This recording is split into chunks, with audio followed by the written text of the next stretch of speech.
शादी का शोर पूरे घर में गूंज रहा है। मेहमानों के आने का वक्त हो चुका है और प्रिया हॉल के बीचों बीच घड़ी की ओर देख रही है। वो बार बार सीढ़ियों की तरफ मुड़ती है। कमला जी का कमरा अभी भी बंद है।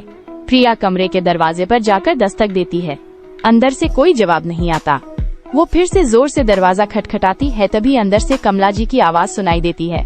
वो कहती हैं कि बस एक पल और।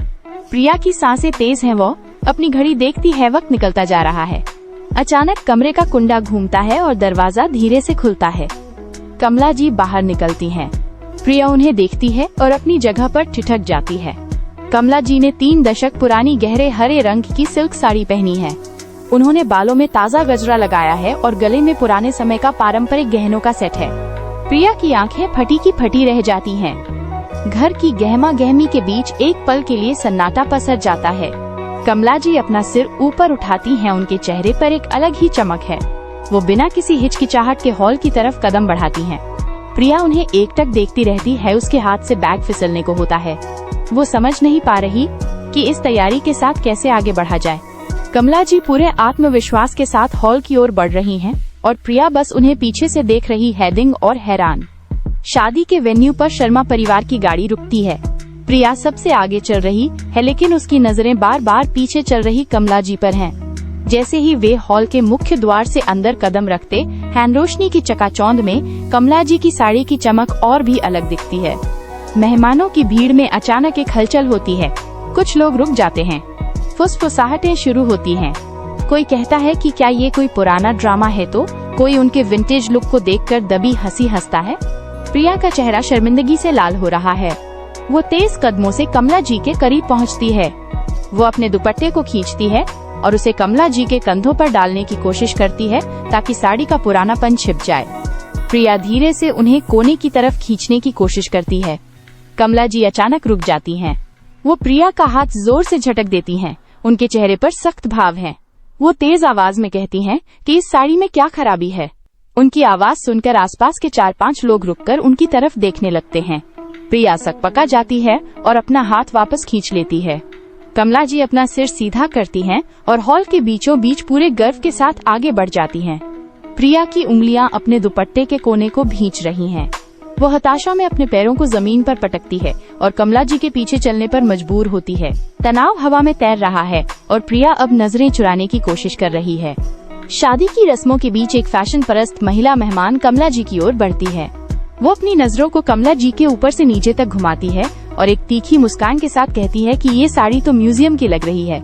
कमला जी उसकी तरफ देखती हैं और बिना डगमगाए कहती हैं कि ये विरासत है जिसे हर कोई नहीं समझ सकता। प्रिया ये सब सुन रही है। उसकी मुट्ठियां भींच गई हैं। वो शर्म से अपनी नजरें झुका लेती है। तभी फोटो सेशन की घोषणा होती है। फोटोग्राफर सबको मंच पर बुलाता है। प्रिया कमला जी को किनारे की तरफ धकेलने की कोशिश करती है ताकि वो मुख्य फ्रेम से बाहर रहें। कमला जी अपना हाथ झटकती हैं और 2 कदम आगे बढ़कर बिल्कुल बीचों बीच खड़ी हो जाती हैं। वे शर्मा जी के बगल में अपनी जगह पक्की कर लेती हैं। प्रिया का चेहरा पीला पड़ जाता है। वो वहाँ से हट जाती है और हॉल के एक कोने में रखी कुर्सी पर जाकर धंस जाती है। उसके कंधे झुक गए हैं। वो अपने हाथों को घुटनों पर रखकर नीचे जमीन को घूर रही है। आसपास हंसी मजाक की आवाजें आ रही हैं, लेकिन प्रिया के लिए सब कुछ धुंधला हो चुका है। वो अपनी हार स्वीकार कर चुकी है और अब इस गहमा गहमी से दूर होकर बस एक शांत कोने का सहारा लिए बैठी है। उसकी सांसें भारी हैं और वो अपनी आंखों को बंद कर लेती है ताकि उसे किसी का चेहरा न देखना पड़े। प्रिया कुर्सी पर सुस्त बैठी है। तभी एक बुजुर्ग महिला धीरे से उसके पास आती है और पास वाली सीट पर बैठ जाती है। वो कमला जी की तरफ इशारा करती है और प्रिया की आंखों में आंखें डालकर कहती है कि उसने कमला जी को इसी साड़ी में उनकी शादी के दिन देखा था। महिला की आवाज में एक ठहराव है। वो बताती है कि तब शर्मा जी ने उनसे कहा था कि वो इस साड़ी में दुनिया की सबसे सुंदर स्त्री लग रही हैं। ये सुनते ही प्रिया के हाथ कांपने लगते हैं। वो अपनी पलकें झपकाती है और उसकी आंखों से एक आंसू निकलकर गाल पर लुढ़क जाता है। प्रिया का हृदय जोर से धड़क रहा है। उसे समझ आता है कि ये साड़ी केवल कपड़ा नहीं बल्कि एक प्रेम पत्र है। वो झटके से कुर्सी से उठती है। वो भीड़ को चीरती हुई सीधे कमला जी के पास पहुंचती है। प्रिया रुकती है, कमला जी का हाथ थामती है और उनके करीब झुककर कहती है कि ये साड़ी वाकई बहुत सुंदर है। कमला जी की आंखें गीली हो जाती हैं। वे प्रिया की ओर देखती हैं और अपनी पुरानी यादों के बारे में धीमी आवाज में बताने लगती हैं। प्रिया अब मुस्कुरा रही है। उसने अपना हाथ कमला जी के कंधे पर रखा है और उनके बीच की सारी दूरी मिट गई है। वो अब भीड़ की परवाह नहीं कर रही है। प्रिया अब भीड़ की परवाह नहीं करती। वो कमला जी का हाथ पकड़कर उन्हें धीरे से मंच के बिल्कुल केंद्र में ले आती है।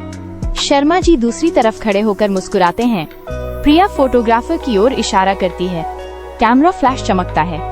फोटो लेने के बाद वह आंटी फिर से पास आती है और अब वो साड़ी की सराहना कर रही है। कमला जी मुस्कुराती हैं और कहती हैं कि असली चीज को पहचानने में वक्त लगता है। शर्मा जी प्रिया के कंधे पर हाथ रखते हैं और कहते हैं कि आज वो बहुत अच्छी लग रही हैं। प्रिया सिर हिलाती है और हंसते हुए कहती है कि कभी कभी आप भी सही हो जाते हैं। हॉल की रोशनी अब प्रिया को और भी उज्जवल लग रही है। उसे समझ आ गया है कि फैशन किसी ब्रांड का मोहताज नहीं होता, बल्कि वो उन यादों और जज्बातों से बनता है जो समय के साथ और गहरे हो जाते हैं। पूरा परिवार एक साथ खड़ा है। प्रिया कमला जी के करीब सटकर खड़ी होती है। वे सब एक साथ कैमरे के सामने देखते हैं।